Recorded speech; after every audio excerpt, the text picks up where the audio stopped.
নমস্কার বন্ধুরা, আবার চলে এসেছি আমার নতুন একটা ভিডিও নিয়ে। সরস্বতী পুজোর সকালবেলাটা তো বাড়ির পুজো নিয়েই ব্যস্ততার মধ্যে দিয়েই কাটলো।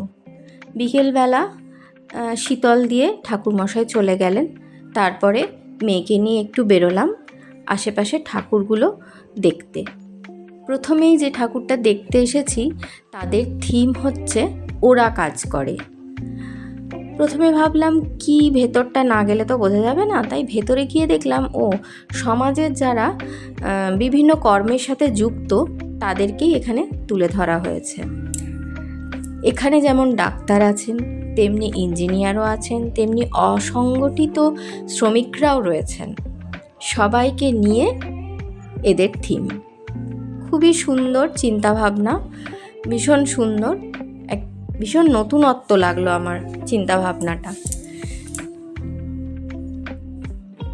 এর পাশাপাশি সুন্দর করে প্রতিমা তৈরি করে তারা পুজো করেছে, খুব নিষ্ঠা ভরে, দেখেই বোঝা যাচ্ছে। প্যান্ডেলটা দেখুন কি সুন্দর হয়েছে না? খুব সুন্দর হয়েছে প্যান্ডেলটা। সবাই দেখলাম প্যান্ডেলের সামনে দাঁড়িয়ে দাঁড়িয়ে ছবি তুলছে। আমিও তাই মেয়েকে বললাম, প্যান্ডেলের সামনে দাঁড়া, একটা ছবি তুলে দিই। বড় মূর্তি একটা আছে, তার পাশে একটা ছোট মূর্তি করে সেখানেই হয়তো পুজোটা হয়েছে। খুব সুন্দর সাজানো গোছানো একটা প্যান্ডেল, খুব সুন্দর হয়েছে প্যান্ডেলটা। এদের থিমটাও খুব ভালো, চিন্তাভাবনাও খুব ভালো, ভালো লাগলো আমার। এই দেখুন, ডাক্তারবাবু বসে আছেন রুগী দেখার জন্য তার চেম্বারে। আমিও তার পাশে এসে একটুখানি ছবি তুলে নিলাম। ইনি তাঁত বুনছেন। এরপর এগিয়ে গেলাম আরেকটা প্যান্ডেলে। এটা সম্ভবত কোনো একটা কলেজের পুজো, সেখানটাই একটু ঢুকে দেখে নিলাম। ভীষণ ভিড়, ঢোকা যাচ্ছিল না। দেখুন গোটা রাস্তাটা আলো দিয়ে কি সুন্দর সাজিয়েছে না? মাঝখানে একটা পুকুর, তার চারিপাশে লাইট দিয়ে খুব সুন্দর করে রাস্তাটা সাজিয়েছে। ঠাকুর দেখতে দেখতে পেয়ে গেল প্রচণ্ড খিদে, কিন্তু আজকে তো নিরামিষ, কিছুই খাওয়া যাবে না। তাই খুব পরিচিত, খুব প্রিয় এক দাদার দোকানে চলে এসেছি আমরা মিষ্টি খেতে। মিষ্টি খাবো এবং সঙ্গে করে নিয়েও যাব। তাই দাদার কাছেই জানছিলাম কোন মিষ্টিটা খাওয়া যায়, কোন মিষ্টিটা ভালো, এইসব। যদিও আমি খুব একটা মিষ্টি খেতে পছন্দ করি না, কিন্তু আমার মেয়ে খুব ভালোবাসে, সেই জন্যই মিষ্টি খেতে আসে। এরপর আবার একটা নতুন প্যান্ডেলে চলে এলাম। এদের থিম কেদারনাথের মন্দির। মন্দিরের ভেতরে মা সরস্বতীর মূর্তি, এখানেই পুজো হচ্ছে। মূর্তিটা কিন্তু দারুণ হয়েছে, খুব সুন্দর, চোখ জুড়িয়ে গেল একদম। সামনে একটি শিবলিঙ্গ রয়েছে। এই দেখুন, আমি আর মেয়ে দাঁড়িয়ে আছি। আমাদের পেছনে নন্দী মহারাজ মন্দিরের দিকে মুখ করে বসে আছেন। খুব সুন্দর, এদের থিমটাও আমার ভীষণ ভালো লেগেছে। চারিদিকটা একদম কেদারনাথের মন্দিরের আদলেই করা হয়েছে এবং চারিপাশের আবহাওয়াটাও ঠিক ওই রকম মানে তুলে ধরা হয়েছে। আবহাওয়া বলতে ওখানে মিউজিকটা ভীষণ সুন্দর লাগছে, একটা খুব ভালো মনোরম একটা পরিবেশ, ভীষণ ভালো লাগলো।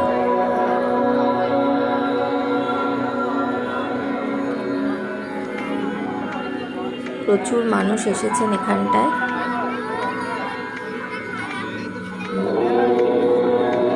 সবাই আশেপাশটা ঘুরে দেখছে, ভীষণ মনোরম পরিবেশ, ভালো লাগছে। খানিকক্ষণ এখানটা কাটিয়ে আবার আমরা চলে এলাম আরেকটা প্যান্ডেলে। ওরে বাবা, এখানে দেখেছেন কত লাইন পড়েছে? প্রায় 500 জনার পেছনে আমরা দাঁড়িয়ে আছি। কখন ঠাকুর দেখতে পাবো জানি না, কিন্তু লাইন তো দিতেই হবে, দেখতে হবে এরা কি থিম করেছে। কি সুন্দর দেখুন রাস্তাটার, গোটা রাস্তাটাকে জুড়ে একদম লাইট দিয়েছে। দারুণ লাগছে, দারুণ লাগছে, ভীষণ সুন্দর লাগছে।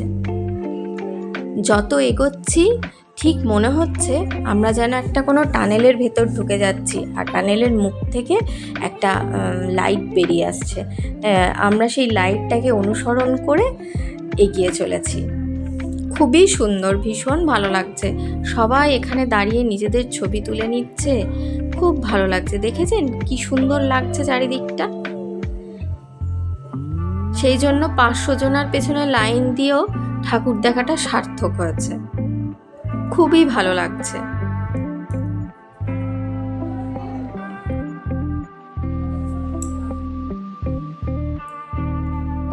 খুব সুন্দর লাগছে এই রাস্তাটা দিয়ে হেঁটে যেতে। মনেই হচ্ছে না যে এতক্ষণ ধরে লাইন দিয়েছি আমরা। ভালোই লাগছে বেশ। খুব সুন্দর চারিদিকটা দেখতে দেখতে আমরা চলেছি। আস্তে আস্তে প্যান্ডেলের দিকে এগিয়ে যাচ্ছি।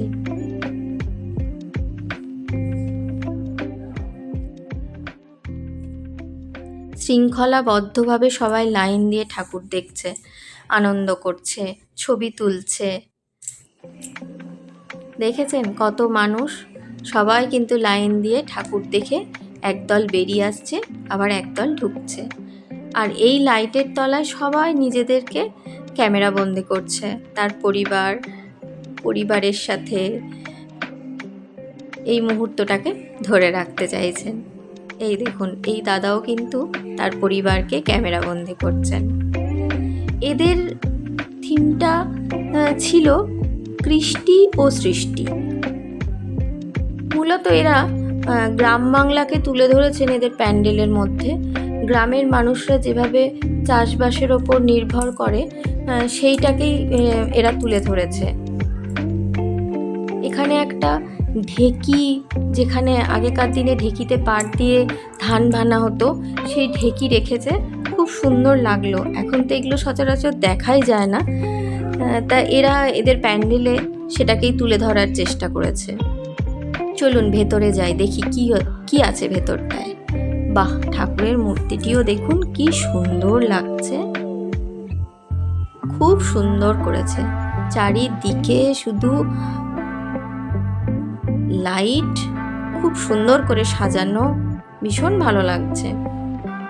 আর একটা গ্রামে যা যা হয়, মানে যেভাবে চাষাবাদ হয়, সেগুলো করতে যা যা জিনিস লাগে, সেই সমস্ত জিনিস দিয়েই কিন্তু গোটা প্যান্ডেলটাকে সাজিয়ে তোলা হয়েছে। ঠাকুরের মূর্তির দুই পাশে দুটি ধানের গোলা রেখেছে ওরা। খুব ভালো লাগছে, মনোরম পরিবেশ।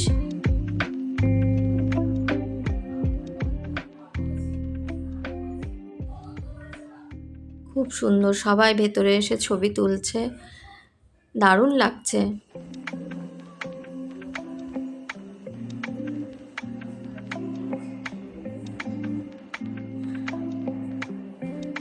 চলুন আজকে তাহলে এইটুকুই। এবার তো বাড়ি ফেরার পালা। অনেক ঠাকুর দেখে আমরা একদম ক্লান্ত। এবার আস্তে আস্তে আমরাও বাড়ি ফিরি, আর ভিডিওটাও তাহলে এখানেই শেষ করি। আবার আসবো নতুন একটা ভিডিও নিয়ে। ততক্ষণ আপনারা সকলেই ভালো থাকবেন, সুস্থ থাকবেন এবং নিজেদের খেয়াল রাখবেন। দেখা হবে আবার একটা নতুন ভিডিওতে। এবার তাহলে আসি।